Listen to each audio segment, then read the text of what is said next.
Holy, holy, holy is Yahweh Elohim Almighty. Angels surround his throne and they worship him. This has been going on for millennia, for many, many years, because I think it was Isaiah who saw that. But there are angels around Yahweh's throne this very moment, around his throne, crying, holy, holy, holy is Yahweh Elohim Almighty. Holy, holy, holy is Yahweh Elohim Almighty. Holy, holy, holy, holy from eternity to eternity. Oh Yahweh Elohim, you are high and set apart. There is none beside you, none above you. All are beneath you. And you are set apart. Oh, holy. Oh Yahweh, and we are so thankful to be in your presence that we can come. And thy holiness has been given even to us, your creation. Oh, we thank Yahshua, our salvation, our Savior. For without him, there is none. We do not exist without him. Oh Yahshua, how we thank you for who you are. May we be found spotless, righteous when you return. Hallelujah. Look earnestly for that day. Thou art holy, O Yahweh. Today, we are going to talk about Yahweh's calendar. And since the feasts are coming up, it's something that we gotta look at. Now, some of the things may be a little bit complex for some of you saints, but some of the stuff may be basic. So I kind of try to do the whole thing. The most important thing is Yahweh is holy, as we just sang, and he's set apart. And he's not like man. And Yahweh, since we fell away from Yahweh through our father Adam and our mother Eve, that we have had to come back to Yahweh. So the things we do, the calendars that we follow now aren't really Yahweh's. We just have to learn to renew our minds. So time is a part of life. Yahweh is eternal. We are finite. Yahweh created time for us to measure our existence and what we do during our existence. We measure our time using a calendar. Days of the week, months of the year, and years of our life. Now, man has a calendar too. So man's calendar, the most common calendar is the Gregorian calendar used in most of the world today. It's called Gregorian because it was instituted by Pope Gregory the 13th, right? In 1582. The calendar is based entirely upon the sun, just the sun. It has nothing to do with the moon. It has months of and even numbers. You know, when you count your knuckles, January, February, March, April, you know, some days are 30, some have 31 days, and then February has 28, and then every 4 years, 29. The year is 365.2425 days long. The calendar has 12 months, January to December. The calendar gets its origins from an early Roman calendar that used to have 10 months. So some of the month names are based on this 10-month calendar. Now, the Gregorian calendar which we use today is quite pagan because many of the names of the months are named after false gods and Roman Greek mythology. I'm going to run through this quickly. So these are the month names that we know, right? What month are we in now? March. We're in March, right? Okay, so January is called January because it's named after a Roman god, Janus, the god of beginnings. February is named for Februa, a feast of purification, which was held on February 15th. Purification the Roman way, not Yahweh's way. March is named after Martius, god of war. In ancient Rome, festivals took place in March, during March, presumably because many kings would campaign for war during this March, when things started to get warm. March is the time of spring too, and the scriptures do say in the beginning or the turn of year when kings went to war. So that may be why it's called that. And then April comes from the Latin word Aprilis. The name may come from the Greek goddess of love, Aphrodite. So as you can see, it's all named after false gods. And then May comes from Greek Maya, a goddess of nurturing and growth. June, Roman goddess Juno, queen of the gods, marriage and childbirth. July was named after Julius Caesar in 44 BC after his death. July was the month of his birth. And then August was named after Caesar Augustus, the first Roman emperor in 8 BC. It used to be called Sextilis, which means six. In the early Roman calendar, which had 10 months, it used to be the 6th month. And then, I don't know whether some of you have studied like French or Latin, So September is based on the Latin word septem, which means 7. October on the Latin word octo, which means 8, where you get octopus and things like that. November is based on novem, which means 9. December, disa, which means 10. So this is the timekeeping we are used to. And then the names of the days. The 7-day week is primarily based on scripture, and it was adopted by many peoples. But the names of the week, from Sunday to Saturday, are based primarily on English and Germanic gods, known as Anglo-Saxon mythology. So, for example, Sunday comes from Sunandag. This is Old English. It means the day of the sun. Many people regard the sun, the moon, and planets as gods. Monday comes from Monandag, which is the day of the moon. Tuesday from Teresdag, and the T was some kind of god of war. Wednesday, Wardenesdag, comes from Warden's Day. Warden is identified with the Norse god Odin, the All-Father of gods. If you've seen some of those, Thursday comes from Thursday, which is Thor's Day. You've seen movies about Thor, guy with the hammer. That's where we get that day from. And then Friday comes from Frigadag. I'm trying to read German, which means Frigg's Day. Frigg is the Norse god of love and heaven and the wife of Odin. And then Saturday comes comes from Saturn's Day. And Saturn was the Roman god of agriculture. So as you can see, on the calendars we use now, many pagan gods of the history of this nation and of the world. And then on this calendar also you have other pagan festivals like Christmas, Easter, and Valentine's Day. This is man's calendar. And do some research whenever we have all these holy days that we're so used to worshiping. All these names of gods and names of false gods, they're not real gods. Behind each false god is a demon who desires to cause people to stray from Yahweh and His word. But Yahweh also has a calendar. Yahweh is the creator of heaven and earth. He is the only true God, the only true Elohim. In John 17, verse 3, Yahshua prayed, "And this is eternal life, that they know you, the only true Elohim, and Yahshua Messiah, who you have sent." James tells us that our religion is based on worshiping Yahweh, obeying Him, and keeping Himself unspotted from the world. James 1:27 says, "Pure and undefiled religion before our Elohim and Father is this, to care for orphans and widows in their distress, and to keep oneself from being polluted by the world." Then in Deuteronomy, Yahweh tells us to not worship Him like the pagans do. That's just a sample. When Yahweh, your Elohim, cuts off before you the nations whom you go in to dispossess, and you dispossess them and dwell in their land, take care that you be not ensnared to follow them, after they have been destroyed before you, and that you do not inquire about their gods, saying, "How did these nations serve their gods? That I also may do the same." Like we read today, it's very easy to get enticed by, these people do it this way. Or this altar looks really nice, so let's incorporate it into Yahweh's way. But Yahweh says we should not do that. You shall not worship Yahweh, your Elohim, in that way. For every abominable thing that Yahweh hates, they have done for their gods. For they even burn their sons and their daughters in the fire to their gods. Everything that I command you, you shall be careful to do. You shall not add to it or take away from it.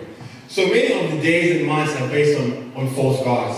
So, am I saying that we should stop saying Monday and Thursday? No, this is just for your information. Because we know when Israel came out of Babylon, they used Babylonian month names. Some or all of which are based on false gods. So there's nothing wrong with, we use up our time based on a Sunday, Monday. There's nothing wrong with that. For example, I think it's in Nehemiah 2 verse 1 and Esther, the month name Nisan, which is Babylonian, is used. So We live in a pagan society. I believe it's pagan. And there's nothing wrong with using pagan God names for days and months. But at least we know.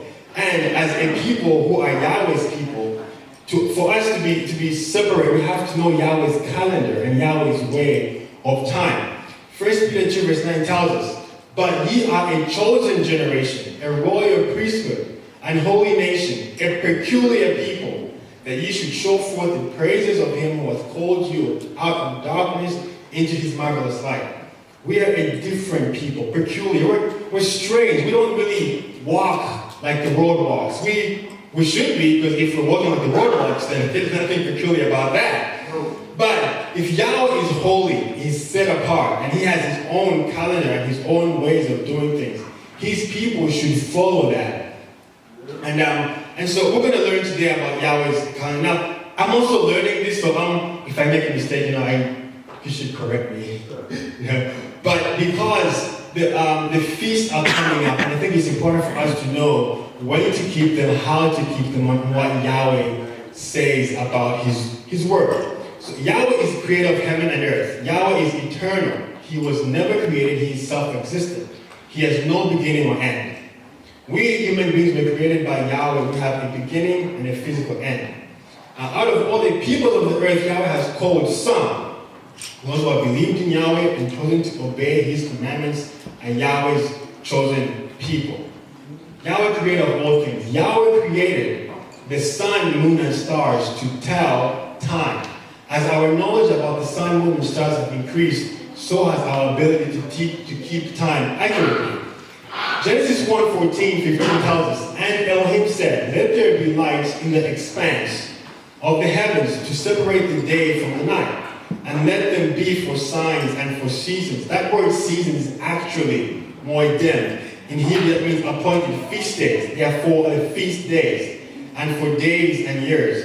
And let them be lights in the expanse of the heavens to give light upon the earth. So, in our way of keeping time, the day starts at midnight, right? 12 o'clock of that day. This is just for not the elders, please, or the ministers. According with Yahweh, what time does the day begin? Sunset. Yes, the day begins with sunset. Okay, that was easy. So, at creation, Yahweh has already made the sun and the moon for seasons, for moedim. So actually, I shouldn't use seasons. For his appointed days, for his feast times. These appointed days are Yahweh's feast days. Yahweh created everything in 6 literal days and rested on the 7th. So there are 7 days in the week. When it comes to time, the sun was created to tell us when the year begins and ends. The moon was created to tell us when the months begin and end. Now, in the Gregorian calendar, the moon doesn't matter. You don't need the moon to know when to keep time. And I think that's why, even though we had that, I think we had that sermon or Bible study about keeping the new moons, we haven't really kept the new moon. Maybe some of us have, but because in our way of keeping time, the moon doesn't matter. You don't need the moon to determine anything. So as Yahweh's people who are living in a pagan society, you have to do extra work to know Yahweh's time. It's like how Judah was in Babylon. You have to do extra work to know when to keep Yahweh's time. If you were living in a society that kept Yahweh, it would be easy. It would be easier. You wouldn't have to ask for work off the Sabbath because the whole nation would be keeping the Sabbath, but it's not that way. So Yahweh's calendar doesn't just use the sun, it uses both the sun and the moon. So, for example, in the Gregorian calendar, February 20th, for example, last year will pretty much be the same day, February 20th this year. Meaning it's the same, if you were to count the number of hours of daylight, it's the same day. Now, the Gregorian no calendar is except for Yahweh's calendar, man's calendar isn't perfect. So sometimes it's off a little bit, but the Gregorian calendar is pretty good in that it's off one day every 3,200 years. So that's pretty good. Now, understanding that Yahweh's calendar uses both the sun and the moon is important because it helps us know when the year begins and when we're supposed to count the moons. If we don't understand that, we get into confusion of time. But I pray that we humble ourselves and continue learning about how to keep Yahweh's calendar as he says. And now, even though this sermon is about Yahweh's calendar, we're only really going to do of the feasts, just the Sabbath, Passover, unleavened bread, and first fruits. We won't go into the whole. We can learn that later as we learn more. So we also talk about how the feast, each feast, Yahweh's appointed days, talk about Yahweh's great plan of salvation. And that's why it's important to keep these feasts, because you learn more about who Yahweh is and his great plan of salvation. Yahweh speaks about how harvests are related to salvation in both the Old and New Testament scriptures. So harvests are important. Now, like I mentioned before, I'm also just learning this, so if you have better information, I'm willing to be corrected because I'm learning. So we're going to talk about the first feast, and Sister Beth has already done an amazing job of this, so I'm just going over it. The first feast is the Sabbath day, right? Do we know that the Sabbath day is a feast? So it's not good to come back and say you didn't really eat. You should come back here willing to learn from Yahweh, to eat from Yahweh. So the first feast is the weekly Sabbath, and you find all that in Leviticus 23. Yahweh spoke to Moses saying, "Speak to the people of Israel and said to them, these are the appointed feasts of Yahweh that you shall proclaim as holy convocations." These are days when Yahweh's people gathered together. They are my appointed feasts. 6 days shall work be done, but on the seventh day is the Sabbath of solemn rest, a holy convocation. You shall do no work. It is the Sabbath to Yahweh in all your dwelling places. Yahweh said, these are my Sabbaths. They are not Jewish Sabbaths or Hebrew Sabbaths. These are Yahweh's appointed days for Yahweh's people. And he says you shall keep them in all your dwelling places. So it doesn't matter where on the earth you are. If you are Yahweh's people, you're supposed to be keeping these appointed days. And they're appointed because Yahweh has already set them. They are already, we don't create our own Sabbath. You don't say, well, I think Monday is a good day for my Sabbath. I've talked to people and they say, oh, my Sabbath is Tuesday. You can't create your own day. Yahweh already created the Sabbath day. You're supposed to fit into Yahweh's plan. You don't create your own appointed days. They're already appointed, already set. These feasts are some of the things that make Yahweh's people peculiar. Because it's only Yahweh's people who follow these feasts. The Sabbath day is the seventh day of the week. 7 in the scripture denotes completeness or perfection. In Revelation 16, for example, we read about the 7 bowls of wrath. Or Naaman, the Syrian, had to wash for his healing 7 times. And Joshua and the Israelite army marched around Jericho how many times? 7 times for the judgment to be complete. So there are 7 days in the week. And what do these 7 days denote? Your life. The 7 days in the week denote your life. And the way your life is supposed to be, at the very end of your life, you're supposed to enter into a Sabbath rest with Yahweh. Hebrew 9 verse 4 tells us, there remains then a Sabbath rest for the people of Elohim. Revelation 14:13 says, and I heard a voice from heaven saying, write this, blessed are the dead who died in the Lord, Yahshua, from now on. Blessed indeed, says the Spirit, that they may rest from their labors, and that is the Sabbath, for their deeds follow them. So every week is a rehearsal of our lives. Each week is a reminder of studying our lives in Yahweh and ending them in Yahweh. And also, it's not a coincidence that Yahshua rose again on what day? On the first day of the week, right? When did Yahshua rise? You can use Sunday. What day did Yahshua rise? The first day, right? So that is not a coincidence. We find that in Mark 16, verse 9, and John 20, verse 1. Yahshua rose on the first day of the week, which shows that we start our day in Yahshua, and we live each the complete life. When you end your life, it should end in a Sabbath rest with Yahweh. So every week we are rehearsing our lives. We live each day for Yahshua. Each day, each part of our life should be given to Yahshua. Then we end the week, we end our lives in a Sabbath rest in Yahweh.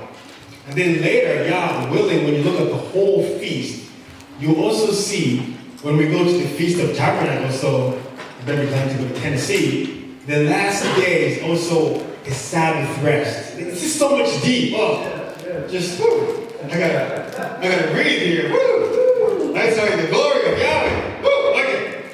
Now, that's the weekly Sabbath. Christ every week. So every week is a rehearsal of our lives. So don't get lazy. Don't make the Sabbath common. Don't make it just any other day. Because being with Yahweh in His presence is not common. Okay, now, the beginning of the year. This is where we have to learn new things, I think, for most of us. Yahweh's year begins around the spring equinox. Yahweh's chosen place of rest on the physical earth is Jerusalem. That's in 2 Chronicles 6, verse 6, 2 Chronicles 33, verse 4. Jerusalem is located in the northern hemisphere. That's the northern half part of the earth, north of the equator. Because Pittsburgh is also located in the northern hemisphere, it shouldn't be difficult to relate to the seasons in the summer. Now, of course, Pittsburgh is not exactly where Jerusalem is. And so the climate is not exactly the same. But I think because we're in the north, winter here is winter in the northern hemisphere, but not exactly. I don't think it snows as much in Jerusalem as it does here. But we can relate. While the season in Jerusalem, I think I just said this. The northern hemisphere is like our world. That's where we live. The sun sets the beginning of the year. There is no life without the sun. If the sun stops shining, life on earth would slowly start to cease. The earth would become extremely cold, no food would grow, and all life would stop. So the sun is necessary for life on earth. One of the reasons, maybe the reason why Yahweh created man last, you know why? Because human beings need the sun. They need a place to live. They need an earth. So Yahweh created man last because man, you're not self-existent. You can't exist outside of the earth. So Yahweh's year starts around the time of the vernal or spring equinox. That is March 20th on the Gregorian calendar. Yahweh's year starts around springtime in the northern hemisphere. Also, Yahweh's year corresponds to the ancient agricultural practices of Israel. Yahweh's feasts coincide with some of the harvest times in Israel. They all point to Yahweh's great plan of salvation. So Yahweh relates, Yahshua even tells us that salvation is related to the feast, to harvesting. So, before the spring, what is happening? What season is before spring? Winter. Sorry, what? Winter. What season are we in now? Winter. We're in winter, right? So winter is known for cold or cool temperatures. Very few things grow during the winter. If things are growing, they're usually like below ground. In general, winter is known as a dark, cold, lifeless time. Especially when compared to the summer, when bees are buzzing and fruit trees are blooming. There's a lot going on, but winter is almost like a time of, it's dead. Another way to explain winter is no harvest. Particularly in December to February, harvest has to do with salvation. During the winter, there's no harvest. Winter is cold because during that time, the earth in the northern hemisphere is tilted away from the sun. This means there are less rays of the sun reaching the earth. Also, because the earth starts to tilt away from the sun in autumn, right? The autumnal equinox, September 20th, around that time, or 21st, is when the days start to get shorter, right? we know that since we say, oh, these days are starting to get shorter, it means we're getting less of the sun's rays. So the earth is tilting away from the sun during, starting from that time. And it continues to tilt away from the sun until December 21st, when the earth is tilted furthest away from the sun. Now, after that, the days start to get longer. So in December, starting from December 21st, the winter solstice, the days get longer, but do the months get warmer? Is January warmer than November? Nope. Is it? Nobody knows. It's colder. February is known, at least here, as the coldest month. So the reason for that is it would make sense to say, well, if the earth is starting to tilt closer, it should get warmer. But that's because the earth has been tilted away from the sun for a long time since the autumnal equinox. So it takes more of the sun's rays to warm it up. So the days, even though the days are getting longer, the ground is colder. So January and February, even though have longer days, are still colder than the fall. So, now, I'm going to, let's just continue. So, the days keep getting longer in February. The sun, as it seems from the earth, is moving north from the southern hemisphere. The southern hemisphere is experiencing summer during that time. You know, when I came to the United States, I came here during the summer. So it was winter back then in Zambia. So I had a pretty heavy coat on. And then when I came over here, I went through security. One of the TSA guys was like, why are you wearing a winter coat when it's summertime? And I had to explain to him, I came from below the equator, where it's winter over there. When I flew over here, it was summer over here. So that was something.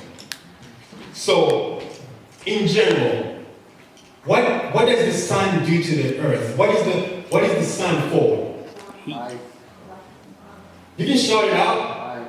Heat. Warms it up, right? And light.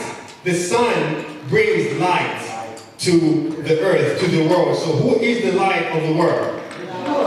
Yahshua is the light of the world, right? John 8:12 says, again, Yahshua spoke to them saying, I am the light of the world. Whoever follows me will not walk in darkness, but will have the light of life. So the sun moves north, and around March 20th, the equinox time, the sun crosses the equator and enters into the northern hemisphere. That light, the light has come into our world and has brought with it life. It's in the spring that life starts with Yahweh. The sun comes into the northern hemisphere. The sun has come into our world. And things get warmer. Plants start to sprout. Birds are chirping in the air, and green starts to be prominent all over.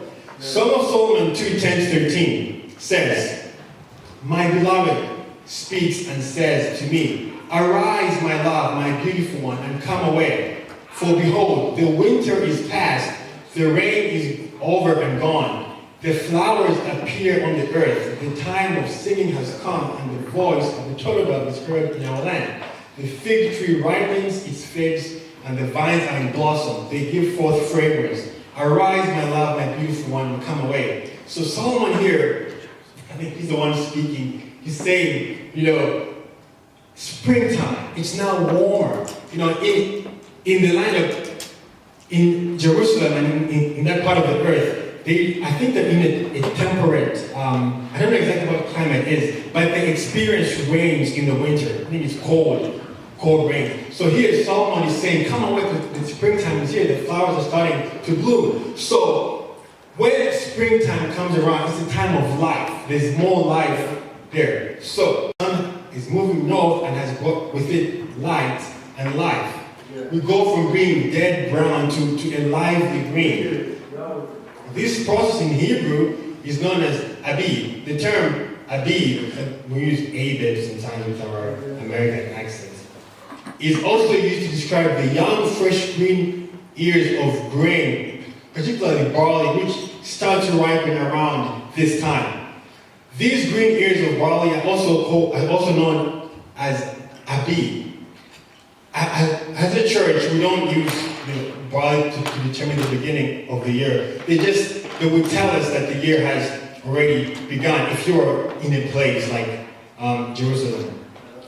We don't use the ripening of barley to determine the year because barley isn't available everywhere in the world. Besides, in the southern hemisphere, they're going through autumn while we're going into spring.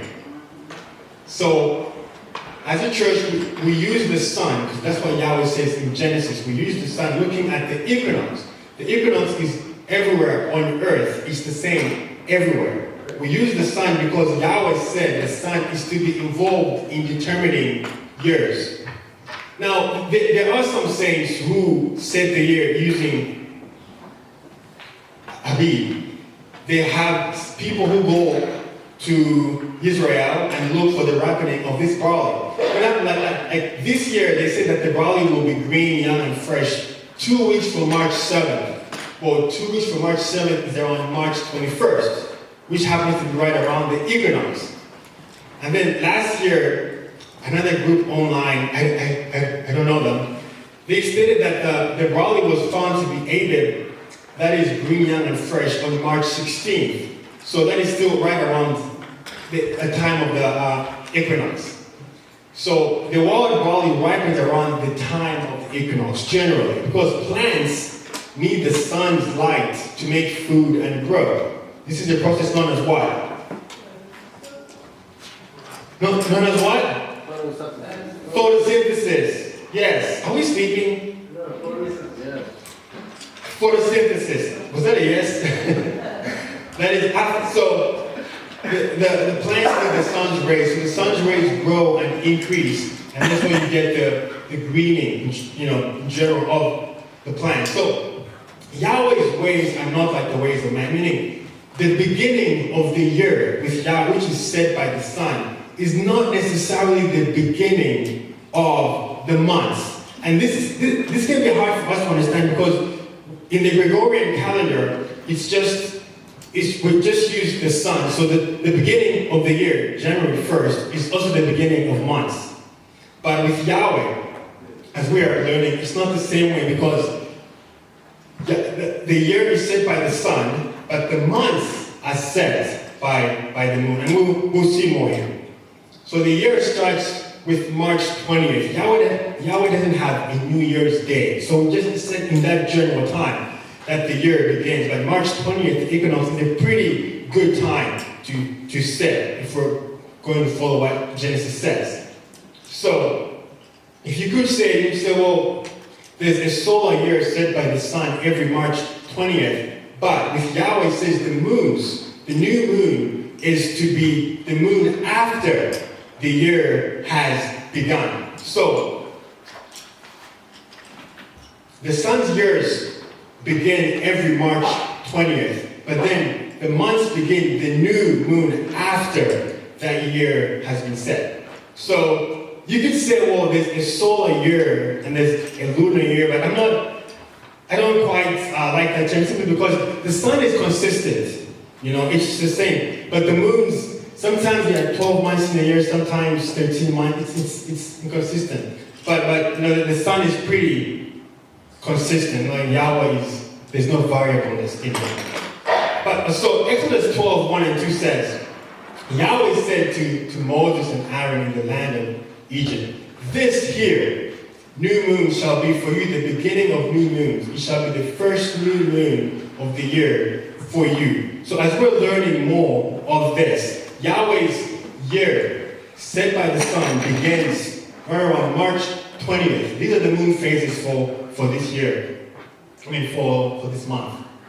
And then the new moon begins. We start our new moon, the next new moon after. So after the year is set by the sun, we look for the first new moon.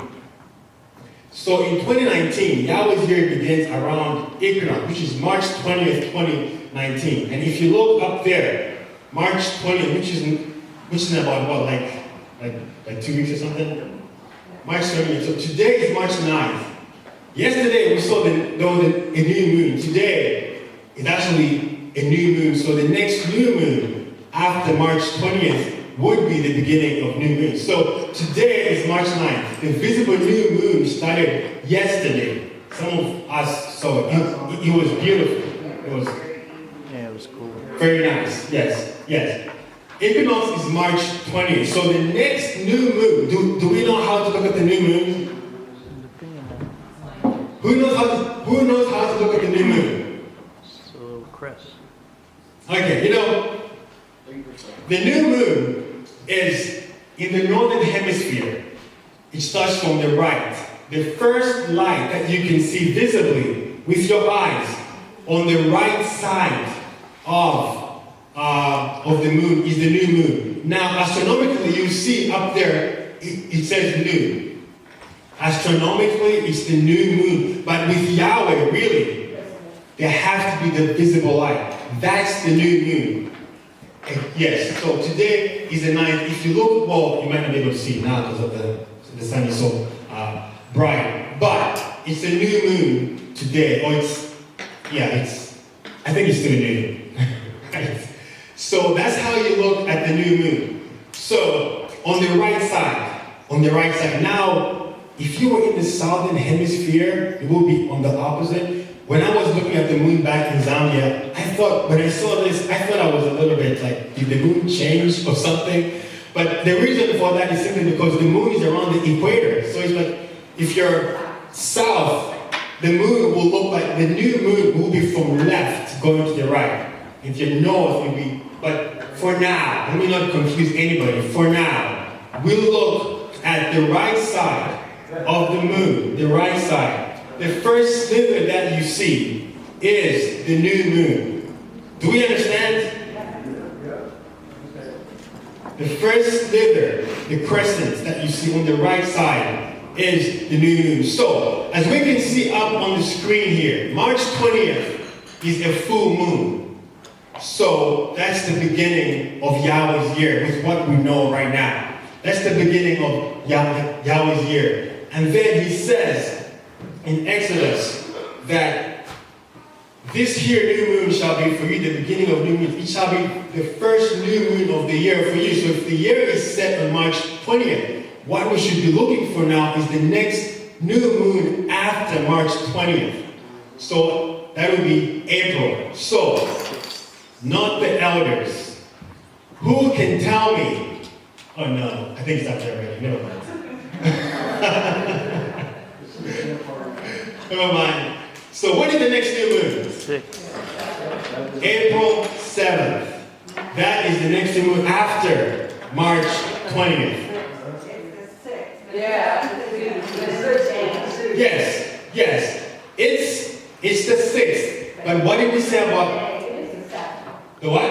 Moon day. Yes. The new moon day is 7th. We said yes, on the 6th.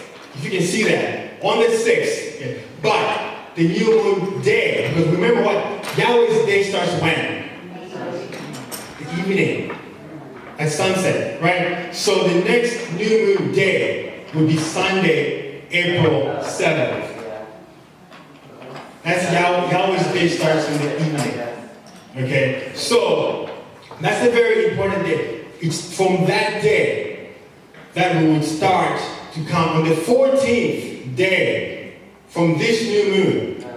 From the 14th day of this new moon is Yahweh's Passover. And the 15th is Yahweh's unleavened bread. Well, Passover is, going into the 15th. Okay, so do we understand? Okay, so in 2019, okay, I think I already explained that. So the first new moon after March 20th will be Sunday, April 7th. To Yahweh and Yahweh's people, that is the first day of counting the months. I think we really should make a note of that, as we should be keeping the new moons. Anyway, we're supposed to be keeping the new moons. Because this new moon is the first new moon after the greening of ripening of barley, but for us, after the equinox, this month is called Abi, because it's the new moon of the greening period. So when we see the green ears of barley. The next new moon is known as, that's the new moon of Abib, or the month of Abib. So on the 14th day, yes, and that would be the first month. That's how we count the months. So on the 14th day, as the sun is setting, going into the 15th day, is Yahweh's Passover. Yahweh's days go from evening to evening. The Passover marks the beginning of Yahweh's people. A lamb or goat that was a year old was slain, its blood placed on the doorpost and the lintel of the main door to the house. Yahweh passed through all the land of Egypt and killed the firstborns of every man and beast. But when Yahweh saw the blood on the door, he passed over the house. In English, we call it the Passover. In Hebrew, it's called Pesach. You can find all this in Exodus chapter 12. So this was the beginning of Israel as a nation. That lamb was a precursor of Yahshua, of the goat, the innocent lamb of Elohim who was slain. Yahshua is the Passover sacrifice. The Passover is the entryway into life with Yahweh. The Passover is the door to Yahweh. Without Passover, there is no life with Yahweh. Without Yahshua, there is no life with Yahweh. Yahshua said, I am the way, the truth, and the life. No man cometh unto the Father but by me. You must go through Yahshua. You must have Yeshua's blood on you before you can have a relationship with Yahweh or see him. The 15th day of the first month, which would be April 21st, 2019, this year is the Feast of Unleavened Bread. The Passover sacrifice was eaten on the first day of unleavened bread. On the first day of unleavened bread, we will have a holy convocation. That's what the scripture says. Yahweh willing, we will be gathered here and we will worship Yahweh, our Elohim. Leviticus, this is found in Leviticus 23, 5, and 6. In the first month, on the 14th day of the month at twilight is Yahweh's Passover. And on the 15th day of the same month is the Feast of Unleavened Bread unto Yahweh. For 7 days you shall eat unleavened bread. So, when is the first day of unleavened bread again? This year in the Gregorian, April 21st, right? So we will bring sacrifices of praise and thanksgiving, blessing Yahweh for sending us Yahshua, our Passover. We will also humble ourselves before Yahweh and there and before one another and wash each other's feet. So be prepared for someone to wash your feet, and you'll also be prepared to wash someone else's feet. So that means just go around walking barefoot and then come to the feast. No. But be prepared. So the ladies will wash the ladies' feet, and the men will wash the men's feet. We do this to follow Yeshua's example. In John 13:12, verse 17, before the Passover meal, it says, when he, Yeshua, had washed the disciples their feet and put on his outer garments and resumed his place, he said to them, do you understand what I have done to you? You call me teacher and Lord, and you are right, for so I am. If I then, your Lord and teacher, have washed your feet, you also ought to wash one another's feet. For I have given you an example that you also should do just as I have done to you. Truly, truly, I say to you, a servant is not greater than his master, nor is a messenger greater than the one who sent him. If you know these things, blessed are you if you do them. So, Yeshua, the great Elohim of heaven, coming down, humbling himself before his creation to wash your feet. So we should do the same. So we do it both symbolically and also in general. We should humble ourselves and serve one another. So just be prepared to wash somebody's feet and for somebody to wash your feet. Okay. So the Passover is the sacrifice, the lamb or goat killed. On some years, we observe the Passover meal, right? The Seder, I think we call it Seder in Hebrew. But this year, are we going to be... Well, we'll see. We may observe the Passover meal. But But every year, regardless of whether we observe the physical, Passover meal, we always observe Yahshua as our Passover. That's very, very important.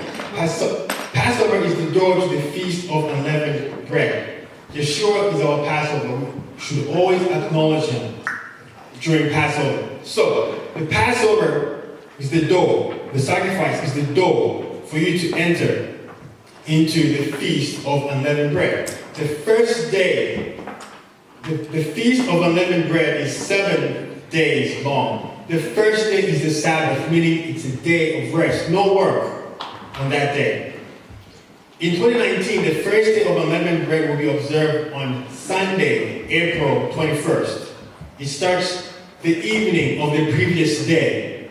So, April 20th at evening, on Saturday, after our services, would be the beginning of the first day of Unleavened Bread. So, just so you know, I'm doing this sermon here so we can be prepared. That we're going to have 2 back-to-back Sabbaths. Because Saturday, April 20th, right? Yes, Saturday, April 20th is the weekly Sabbath. And then, that's the Sabbath right after that, at evening, on Saturday, April 20th. After that, it goes right into the Feast of Unleavened Bread. No buying or selling. So if you use your car quite a bit, just remember, you better have enough gas, because we're going to have 2 services, the weekly Sabbath service, and then on the 21st, we will gather here for the Feast of Unleavened Bread. Right? That's Yahweh willing. So, the Feast of Unleavened Bread is 7 days long. Before the feast starts, we're supposed to remove leaven from the homes. And it's wise to start a week or 2 before the feast starts. Leaven in the scriptures is a symbol of sin. Leaven itself is not sin. It's just a symbol of sin. Like last week's amazing message. What else was a symbol of sin last week? Leprosy, a symbol of sin. So leaven is anything that is used in baking to cause dough to rise. Some of the common leavening agents include yeast, baking soda, or sodium bicarbonate. I think I have an image up there. So during the Feast of Unleavened Bread, we don't eat anything leavened. Some of the common leavening agents are yeast, baking soda, and baking powder. Now, I don't know how many of us bake, but we like to buy stuff.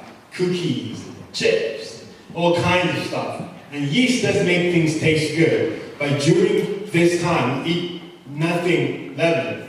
Leaven is what causes bread to rise, to be fluffy. So that unleavened bread was the bread that was eaten for 7 days, and we're supposed to do the same. So we eat unleavened bread for 7 days from April 21st, starting from the previous evening, to April 27th at evening. Unleavened bread in Hebrew is called what? Matzah. Unleavened bread in Hebrew is called matzah. And you can find matzah. What are some of the stores where you can find matzah? John Eagle. Where else? Walmart. Where else? Anywhere in Squirrel Hill. Squirrel Hill is a pretty prominent Jewish neighborhood. So, matzah. And I'm telling you this thing so that we can be prepared and be ready. So, matzah is the unleavened bread. It looks like that. Right? It's flat. Because there's no baking powder or leaven additive, so it doesn't rise. And there are much more deeper spiritual meanings in this, but I don't want to overload people now. Just talk to Sister Beth. She'll tell you. But there's deeper spiritual meanings. As we are learning more and more, we'll know more and more. So, because leaven is a symbol of sin, we're supposed to eat unleavened bread during the 7 times. Now, 7 is a symbol of what again? completion or completeness, right? So for the 7 days, if you enter Yahshua, the sacrifice, the Passover, for 7 days, it means that you're supposed to be removing sin from your life. Your life should be sinless through that time. But as we're getting to know Yahweh, Yahweh reveals to us more and more. So during the 7 days, it's important to be careful with what you eat, because we're not supposed to eat anything leavened. Back then, it wasn't hard to avoid leaven because the whole nation was doing it. But today, because so much of our food is processed, it can be challenging. You need to read labels. Many foods that you eat, like chips, cookies, some crackers, have yeast in them. Sometimes they'll just say leavening agents. And this process of looking for leaven in the spiritual sense is every day. For the 7 days, the completion of your life is every day being careful to remove sin from your life. Because there are some things that you don't know have leaven in them. For example, sodium bicarbonate, that's a leavening agent, right? Did you know that in Walmart's Great Valley water, there is leaven in it? There is sodium bicarbonate in this Great Valley purified water. So you wouldn't think that there would be sodium bicarbonate in water, but I think it's used to help with the taste. But there is. So the point of that is that to be careful with looking at your life and removing sin, because things that you don't think are sin could actually be sin. But if you are careful to read the labels, careful with how you walk, what you talk, yes, you examine yourself to remove that leaven. So, some of the things you think are not sin.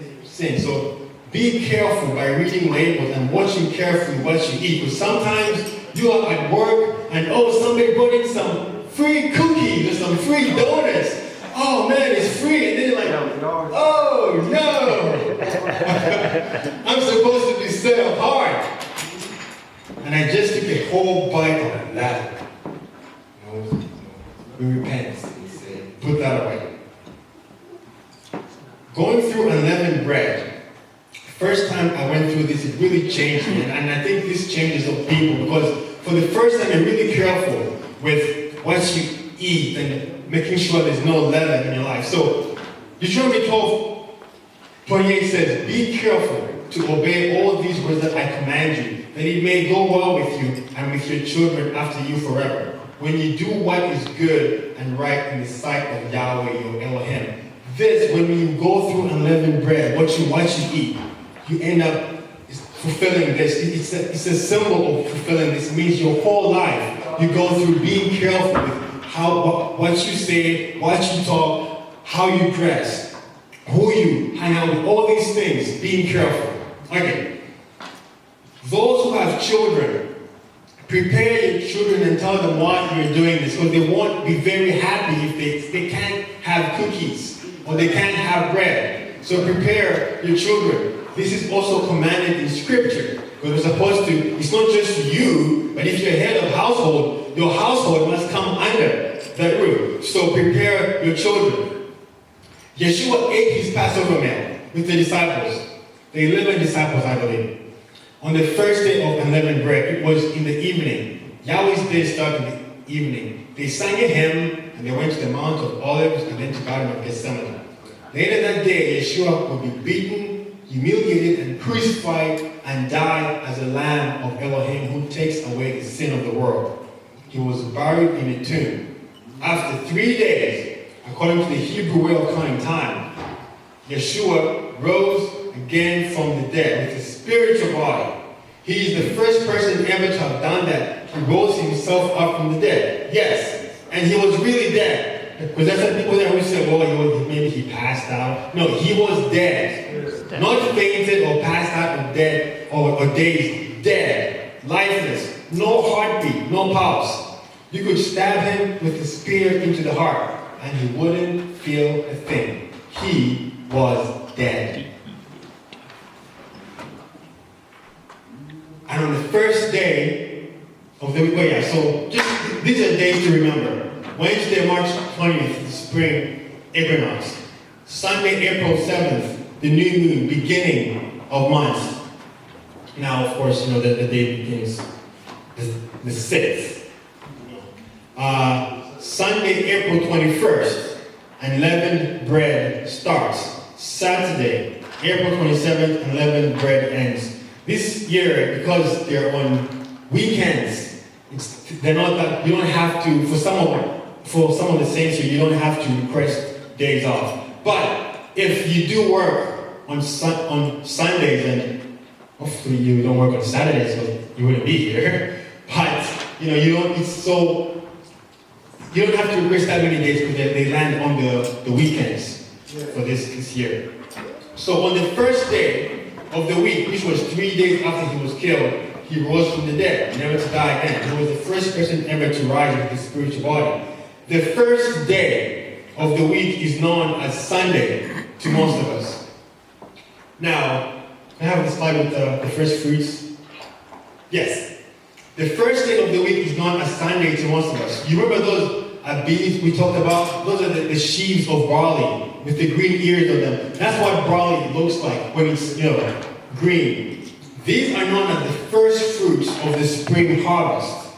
They are the first crops of barley to start showing life. They are the first crops of barley to start showing life. In Israel, when spring rolls around, before there's a big barley harvest, you get those first few sheaves of barley that ripen first. The barley is still green at this time. You have to take one of those to take a sheaf of barley, and on a particular day you give it to the priest who would wave it on a particular day. So a sheaf of barley is you gather the barley when you harvest it and you tie it up together. So the sun is coming north and brings light and warmth with it. This light and warmth causes plants to start to ripen and to become green. Barley becomes green. This happens right around March 20th, the time of the equinox. Barley is a grain crop that was used in making bread primarily, but today barley is used for like feeding farm animals and the brewing industries. People eat mostly wheat bread today, but in Israel's time, barley was used to make bread. When the barley is green, it's not ready for harvest yet. It's a young crop. But you are to take a bundle, a sheaf of the young barley crop during the Feast of Unleavened Bread.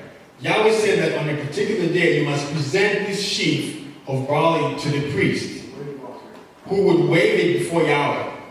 A sheaf is a bundle of harvested crop. Now, remember, the Feast of Unleavened Bread requires that you eat unleavened bread for the 7 days of the feast. This bread comes from barley. So how do we make bread from the barley? First, you need to harvest the barley. So it's gone from green to being like straw color, yellow. So it's ready for harvesting. You must first harvest the crop. So the barley goes from being green to being a yellow straw color. This one takes a few weeks. The barley is then threshed. To thresh is to remove the grain from the rest of the plant. That means the grain is removed from the rest of the sheaf, or from the rest of the plant. And then the grains are dried. You place them on a sheet, let the sun dry them. This takes about 2 or 3 days.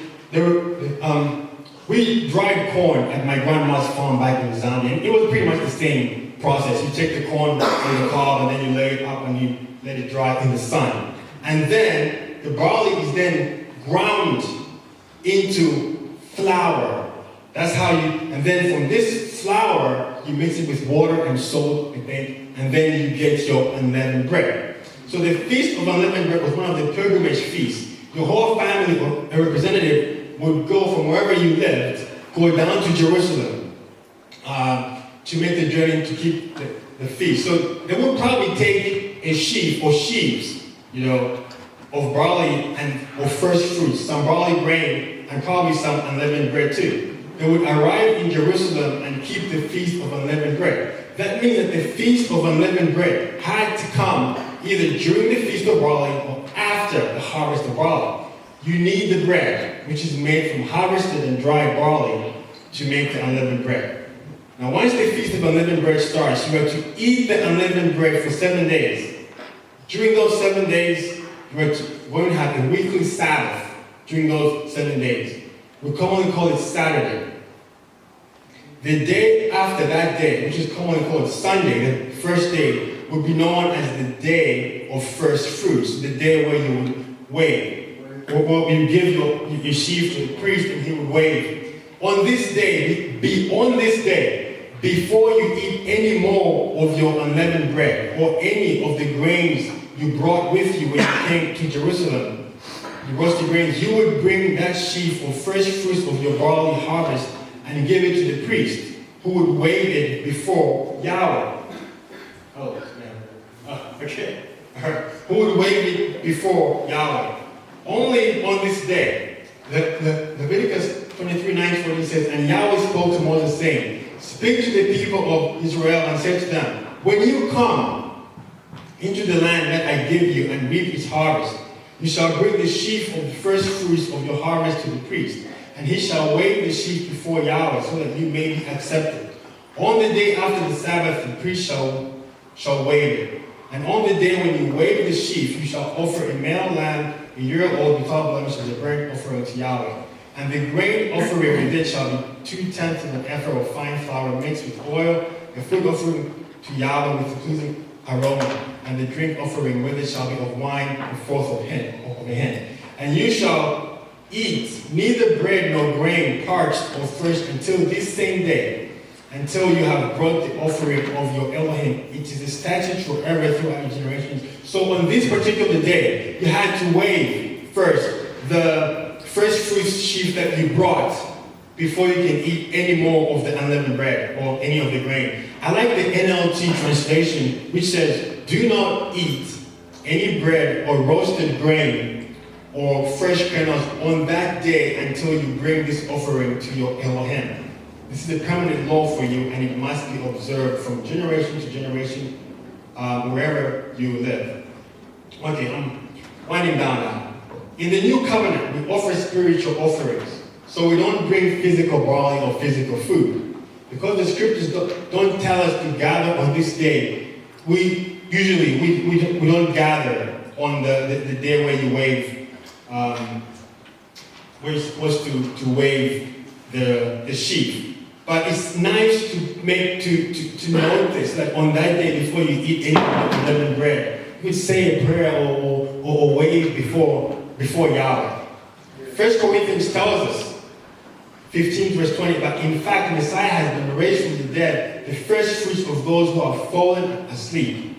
Yahshua is the first fruits from the dead. When Yahshua rose from the dead, other saints also rose from the dead on the same day. Matthew 27:52 says, the tombs also were opened, and many bodies of the saints who had fallen asleep were raised, and coming out of the tombs after his resurrection, they went into the holy city and appeared to many. So other people were raised from the dead after Yahshua rose from the dead too. But only Yahshua rose up from the dead with a spiritual body, never to die again, as the first fruits of what we also, when we die, we rise again in him will be. So he's the first fruits from the dead. When he rose again, he presented himself before Yahweh, before Mary Magdalene or anyone could touch him. I hope we're getting this. It's a little bit deep. John 20 verse 17 says, Yahshua saith unto her, touch me not, for I am not yet ascended to my Father, but go to my brethren and say unto them, I ascend unto my Father and your Father, and to my Elohim and your Elohim. So we're about to conclude here. But just so you know, if you haven't gotten anything from here, just remember those dates. Remember those dates and keep them as Sabbaths. Now, so Wednesday, March 20th, spring equinox, Sunday, April 7th, the new moon, beginning of months. We count from the 7th. Sunday, April 21st will be Feast of Unleavened Bread. That's when it starts.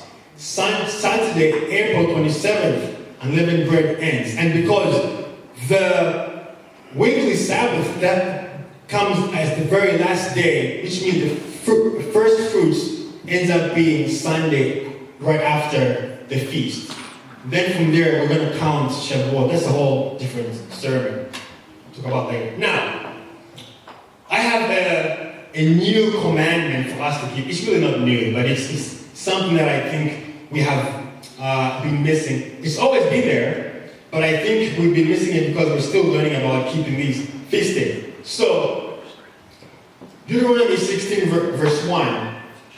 Deuteronomy 16 verse 1 says, observe the month, observe the new moon of Abib, and keep the Passover to Yahweh, your Elohim. For in the month of Abib, Yahweh, your Elohim, brought you out of Egypt by night. So the word observe in Hebrew denotes guarding an object or keeping watch over something. So a month is time, it's immaterial. So I really think what Yahweh here is saying is watch for that new moon of Abib. You know, besides, if you can't watch over or guard over time. The word observe denotes looking like guarding over a city or a person. So it denotes a physical object. So, but you can watch for or guard for the new moon. So I believe that the best translation is new moon. So observe the new moon of Abib. That is the new moon after the equinox, the time of Abib, the greening of the barley. Yahweh tells us to watch for this new moon. This will be the beginning of months. This new moon, which should be Saturday, April 6th, 2019 at 7:50. That's the beginning of, the new day. So this new moon is very important because it was on this very day that Yahweh told Moses about Passover and the Feast of Unleavened Bread. We find this in Exodus chapter 12. Starting from this day, the people had it in their mind and started preparing for the feast and the journey. They probably started making their bread and gathering supplies for the journey to come because they were going to be traveling, all that time from the first day of unleavened bread until they came to the promised land. They would be traveling, so they had preparation. So I think for us, it would be a good thing. It's on Saturday, April 6, 2019 at 7:50, so right after the Sabbath services. I think, and it's 7:50 because the sun was set at that time then. I think it will be good for us to observe this day, which will really put us into the mindset of unleavened bread. And it is on this day that we could start removing or preparing to remove leaven from our homes. This gives us 2 weeks to remove leaven from your house. 2 weeks to start buying matzah and eating those last loaves of leavened bread, cookies and chips. 2 weeks to clean out the toaster with those little breadcrumbs, those little hidden sins that you don't acknowledge, those dark places that are hard to get to. Because this is going to be on a Saturday, I think it should be good for us to just acknowledge it. It prepares you for Passover. So, in conclusion, I'm going to leave you with this. 1 Corinthians 5 verse 8. Therefore, let us keep the feast, not with the old bread, leavened with malice and wickedness, but with the unleavened bread of sincerity and truth. God will bless you all.